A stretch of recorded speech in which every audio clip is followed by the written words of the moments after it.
notre partenaire média. MCR TV, notre partenaire média.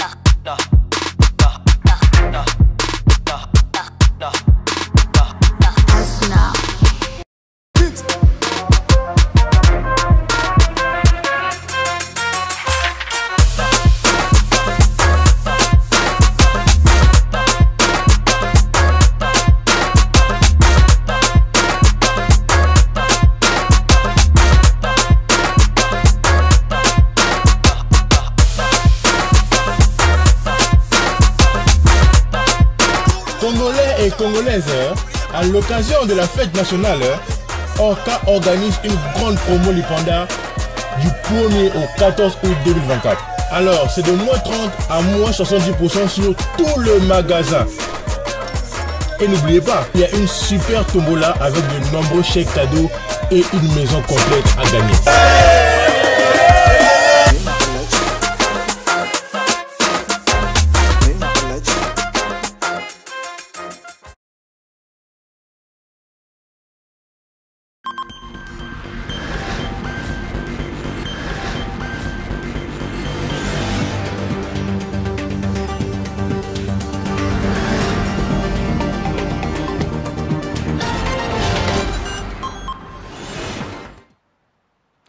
Vous faites bien de vous connecter sur MCR TV NF pour vous informer. Mesdames, Messieurs, bienvenue dans le journal. Au sommaire de cette grande édition du vendredi 26 juillet 2024, la célébration de la Journée internationale de la conservation des mangroves. Jérémy Bakoua nous édifiera à ce sujet.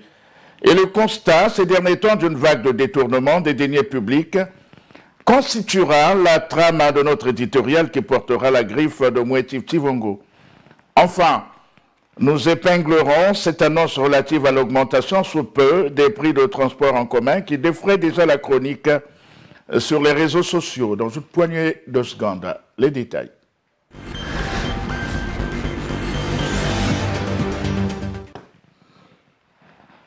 Mesdames, Messieurs, depuis un bon bout de temps, il ne se passe plus un seul jour sans qu'on entende parler de détournement des deniers publics dans l'administration congolaise. Mais au même moment, il ressort que le Congo traverse une crise financière et économique. Moueti Tivongo, dans ce papier analyse, relève ce qu'il convient d'appeler un paradoxe. Suivez plutôt. Dans ses différents discours d'investiture ou sur l'état de la nation, devant le Parlement réuni en congrès, le président de la République n'a de cesse d'indexer et de dénoncer à haute et intelligible voix d'ailleurs les antivaleurs qui gangrènent l'administration publique en République du Congo, dont les détournements des deniers publics par les commis de l'État. Et dire que le président de la République a toujours interpellé la panoplie des institutions de contrôle que regorge le pays de faire leur travail, et bien plus particulièrement l'appareil judiciaire, à l'application stricte, cohérente et uniforme de la loi, mais en vain. Ce, malgré les sanctions infligées à certains magistrats au vu de tous.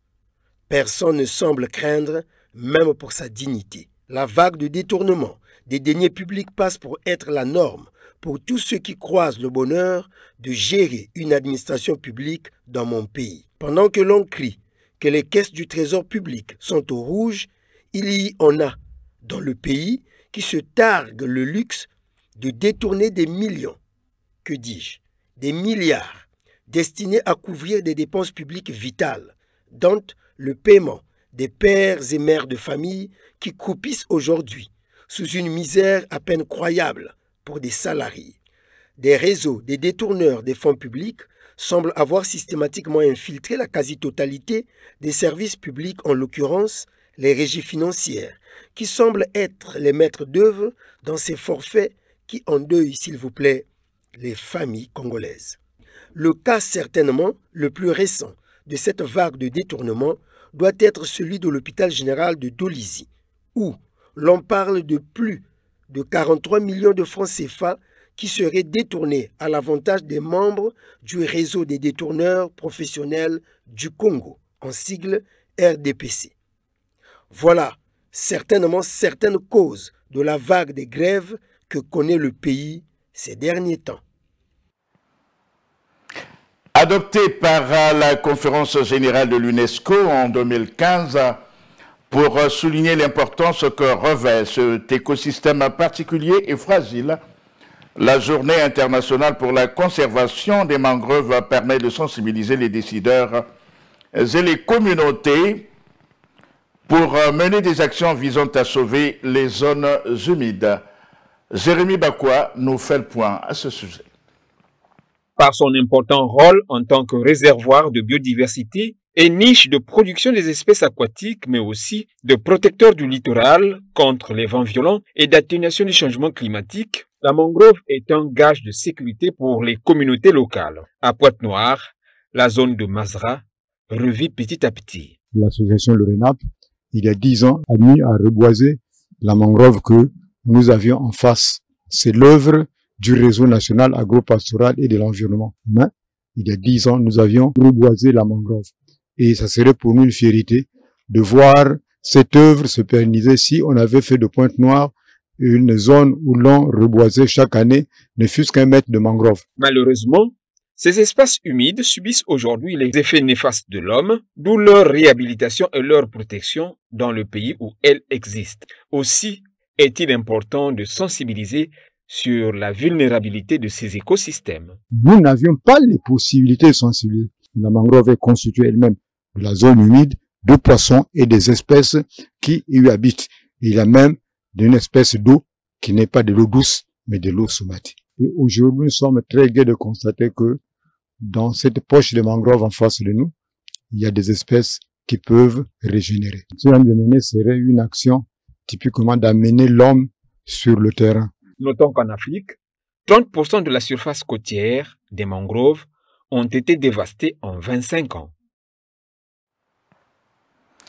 Suite à la non-prise en compte des revendications des transporteurs par le gouvernement, l'intersyndicale des transporteurs a décidé de l'augmentation des prix des transports en commun à compter du 5 août prochain. Les réactions de quelques Pontonégrins à ce propos dans ce papier d'Amélia Baker et Rossima Kayandende.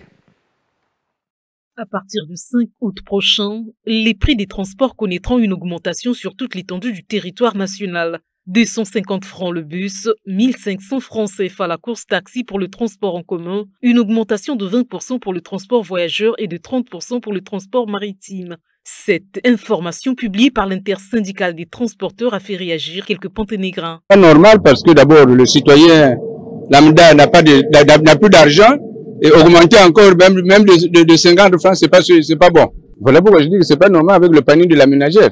On ne peut pas supporter ce genre de prix là. Aujourd'hui, si le taxi va passer à 1500, à 300 francs, mais ils ont raison. Parce qu'ils ont monté le coût de l'essence et le coût de gasoil. Eux, ils ont augmenté là. Alors que ça se fait ici, à Pointe-Noire. Le gaz, on a le gaz ici à Pointe-Noire. On a le pétrole à Pointe-Noire. On a l'essence ici et tout ça. Bon, mais maintenant, hein? Ils ont raison. C'est l'État qui ne travaille pas bien. Si les chauffeurs augmentent le prix, c'est pour dire que quelque part ils sont lésés. Quelque part ils sont lésés, ils ne trouvent pas leur compte et le carburant augmente et ils restent là alors qu'ils perdent le carburant. Ils ont augmenté le carburant, c'est normal qu'ils augmentent parce qu'on ne travaille pas pour perdre, on travaille pour gagner. Pour ces citoyens, le gouvernement de la République devrait prendre ses responsabilités et trouver un terrain d'entente avec les transporteurs pour épargner les populations des retombées de cette situation. À mon sens, c'est l'État qui doit prendre sa responsabilité pour protéger la population dans ces conditions et puis regarder avec les Sénégalistes. Parce que nous sommes quand même dans un pays de droit. Donc, il n'y a pas l'anarchie. Pour l'instant, quand il n'y a pas de solution, ils sont obligés de jouer comme ça. Maintenant que l'État puisse arrêter l'hémorragie. Il doit s'entendre avec les transporteurs, les syndicalistes, je crois. pour ramener les anciens prix. Peut-être que c'est... Déjà même là, c'est compliqué. Maintenant, on augmente encore. Je sais pas, nous allons tous partir à pied. Une situation qui risque ainsi de renforcer les difficultés des usagers des transports en commun, déjà face au sempiternel phénomène de morcellement des trajets ou demi-terrains qui jusqu'aujourd'hui ne trouvent aucune solution de la part des pouvoirs publics. C'était là la réaction de quelques Pontonegrins en rapport avec l'augmentation prochaine du coût ou du prix des transports en commun. L'actualité, on rappelle, le boulevard de Sunda dans l'arrondissement numéro 2 Mvouvou présente un danger qui s'élargit aux abords de la chaussée vers la pharmacie Quartier Latin. Reportage Triblan Gaïmbou. Nous sommes dans le 2e arrondissement Mvouvou, où une dégradation d'un côté du boulevard de Sunda est constatée, une dégradation du sol qui rétrécit la chaussée. Un automobiliste s'inquiète sur la progression de cette dégradation. Pour moi, la route est vraiment trop petite. C'est trop petit pour nous, les gros, qui conduisent les gros porteurs là. Les gros véhicules, surtout les semi-remorques, c'est trop petit. C'est un aller-retour. Bon, mais pour la gabarit de gros véhicules, c'est pas normal pour dérouler avec des bus dans le même niveau. Ce dernier n'a pas manqué d'interpeller les pouvoirs publics. Au fur et à mesure, quand il y aura beaucoup de pluie, ça va toujours diminuer, ça va causer de plus fort encore. Donc, carrément, il faut arranger. Reste plus qu'une action soit faite sur cette grande artère de la ville qui relie les 2e et 4e arrondissements de Pointe-Noire. Conférence de presse relative au lancement de la première édition de la course Reactor Challenge organisée par la société Rajec hier jeudi 25 juillet 2024. La course est prévue le dimanche 28 juillet à la Côte Sauvage. On fait le point avec Amélia Baker et Hippolyte Malanda.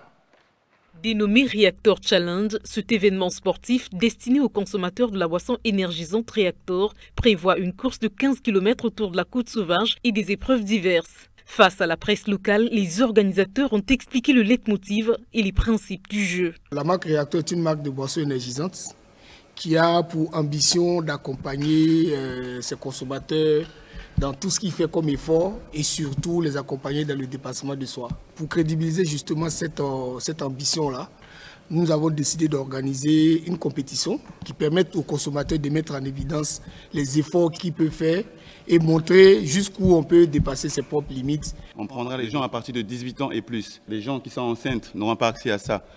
Les gens qui font régulièrement le sport aussi et aux gens qui souffrent des maladies cardiovasculaires.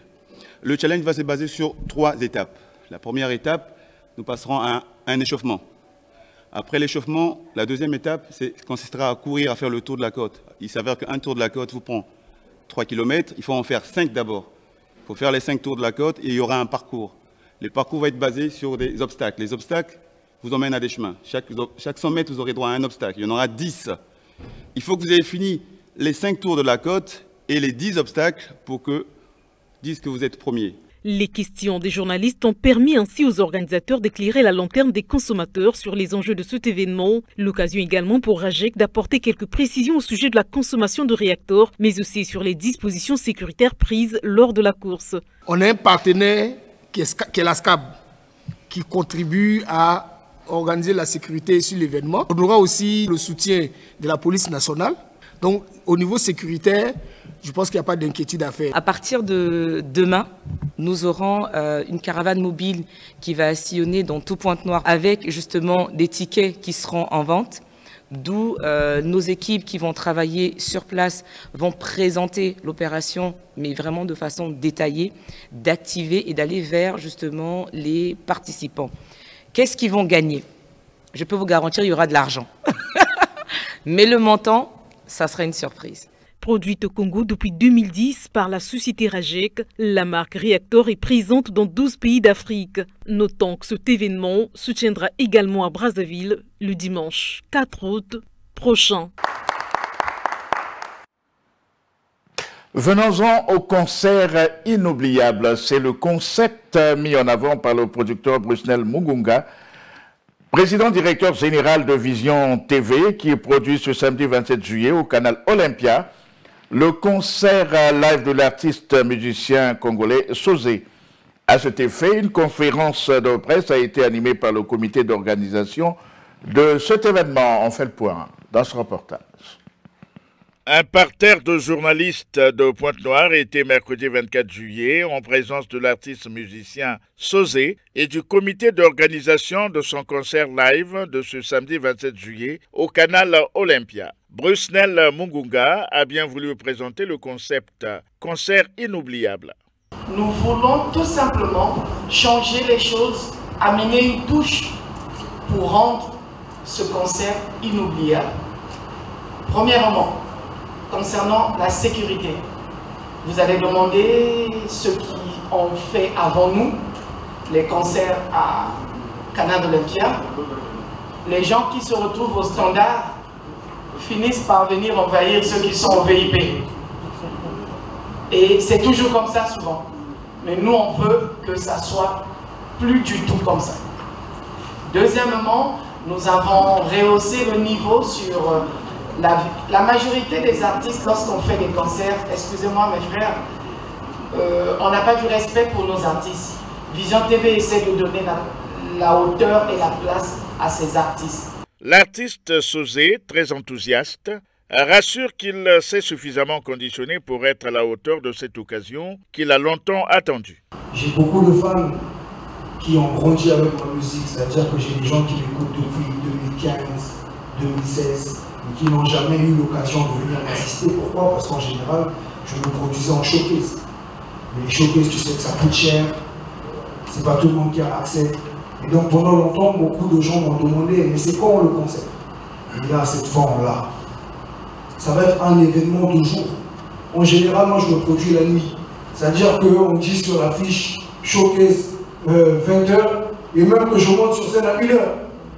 Mais moi, mes fans, c'est des enfants de 15 ans, de 15 à 18 à 18 ans, à 22 ans, mais qui restent jusqu'à 1h dehors. Cette fois, ils ont l'opportunité de venir m'assister. Ils vont être là à 15h et ils vont sortir de là à 20h, 21h. Ça va bien se passer. Vous avez dit boulot. Et vous avez dit boulot là. On va remplir ça. On retiendra que ce concert live de Sosé sera le tout premier dans un espace à grande audience comme le canal Olympia. Pendant les vacances, les établissements scolaires sont à la merci des inciviques lorsque ceux-ci manquent de vigiles ou de murs de clôture. Sur le constat, on retrouve Amélia Baker. Très souvent, pendant la période des vacances, les écoles publiques sont la cible d'actes inciviques de la part de certains citoyens, si bien que lors de la reprise des cours, on y observe de l'insalubrité dans les salles de classe ainsi que des bureaux vandalisés. À Antoine Bantou, tout comme au CEJ 5 février 1979, les directeurs nous parlent des dispositions sécuritaires. Pendant ces vacances, la permanence commence à partir de 8h pour finir autour de 12h. Et vers 13h, 14h, il y a certains personnels du CG qui sont logés ici à l'établissement. Nous avons des équipes qui s'entraînent ici, qui ont reçu comme consigne de nous aider la journée. Donc de 7h jusqu'à 17h, ils sont là. On a monté une équipe de maîtrise, une équipe de surveillance. Nos salles sont fermées à clé. L'activité là aussi, pour nous, c'est un profit parce que ils sont là. Il y a quand même des agents de sécurité, mais quand il n'y a pas des activités ici, c'est pas facile. On vient toujours trouver vraiment de la saleté, de la pagaille. Parfois, les bandits viennent casser les salles de classe. Mais pour nous, vraiment, il n'y a pas encore ce phénomène. Jean Bosco Mwamba souligne également l'importance de l'accompagnement du bureau des parents d'élèves ainsi que des chefs de quartier ou de bloc dans la sécurité des écoles. Quand on parle du partenariat entre l'APEC, on les appelle les acteurs de l'éducation, ils sont là. Donc l'APEC devait nous accompagner pendant les vacances. Il y a le chef de bloc devait nous accompagner pendant les vacances. C'est vrai que après 9 mois de cours, il n'y a plus d'activité. Donc, on peut plus voir les enfants tenus à l'école. Mais ceux qui sont dans ce secteur-là, il y a des blocs. S'il y a des blocs, donc ces personnes devaient faire quand même des tours à l'école pour sécuriser l'école. Ce sont nos biens à nous. Si aujourd'hui, on ne veut pas entretenir ces biens, c'est pas demain qu'on va demander à l'État de faire un bijou dans votre quartier. Ici, à l'école Balou Constant, dans le 4e arrondissement Luandili, les salles de classe sont bien fermées également, à l'exception de 2 salles dont quelques ouvertures peuvent toutefois attirer des personnes de mauvaise foi. Au rez-de-chaussée de cette session d'information, le sport, la problématique de l'homologation des stades en République du Congo remet en question la gestion de ces infrastructures sportives. Le cas du complexe sportif de Pointe-Noire, autrefois inauguré après les travaux de réhabilitation laissés depuis à l'abandon. C'est un constat de notre chroniqueur sportif maison, Triblan Ngaimbo. Pendant que le ministère des Sports procède à la fermeture des stades, ces derniers se trouvent déjà dans un état de fermeture, à en croire leur état d'abandon. À l'image du complexe sportif de Pointe-Noire inauguré en 2007 et depuis délabré par manque certain de culture, de l'entretien et de l'appropriation des acquis. À l'heure actuelle, le porteur du stade présente un décor d'un autre âge, des latrines transformées en dépotoirs d'ordures et même un voisinage malencontreux avec une briqueterie artisanale. Que dire de la bâtisse du stade en elle-même, dont la peinture date de Mathusalem, un constat amer qui a suscité des réactions. Regarde le tas de stade. En plein 21e siècle, le stade est très négligé comme ça là. Qu'est-ce que ça veut dire? Tandis que le Congo a l'argent. On a des potentiels ici là. On a pas mal des entreprises ici là qu'on peut demander qu'on puisse nous rattraper le stade municipal de Pointe-Noire. Mais je suis vraiment ça dessus. De ce que je suis en train de voir. Le tas de stade, c'est devenu comme si le stade était en Kaï ou soit à Madingo. Mais c'est en plein capital économique. C'est une honte pour le Congo. Donc c'est abandonné parce que c'est manque de volonté. Hein? Voilà pourquoi le sport aussi est en baisse. Hein? C'est-à-dire que si on s'occupe pas du sport, combien de fois on va s'occuper de ces infrastructures? Donc tout est abandonné. Comment donc, dans ces conditions, obtenir une homologation internationale si ces infrastructures restent à l'abandon? Ou faudra-t-il attendre l'épreuve des homologations en vue de se mettre à l'œuvre? À l'époque, je me souviens quand c'était le stade municipal, c'était encore plus meilleur. Mais regardez comment le stade est devenu. Et ils sont là, il y a une guerre entre le ministère et la fédération. Monsieur Dieu à quoi? C'est désolant. À l'heure où quasi tous les départements sont dotés d'infrastructures sportives, la nécessité de les entretenir devrait être la priorité en lieu et place de la guéguerre que nous offrent le ministère et la FECOFOOT. Cette page sportive constitue l'épilogue de cette grande édition sur MCRTV NF. Merci de cette livraison d'informations qui vous apporte la lumière nécessaire pour vous permettre de mieux vous orienter dans votre vie au quotidien. Puisse cette lumière demeurer chez vous pour vous servir. Au revoir et à la prochaine. Bonne continuation des programmes sur MCRTV NF, votre partenaire média.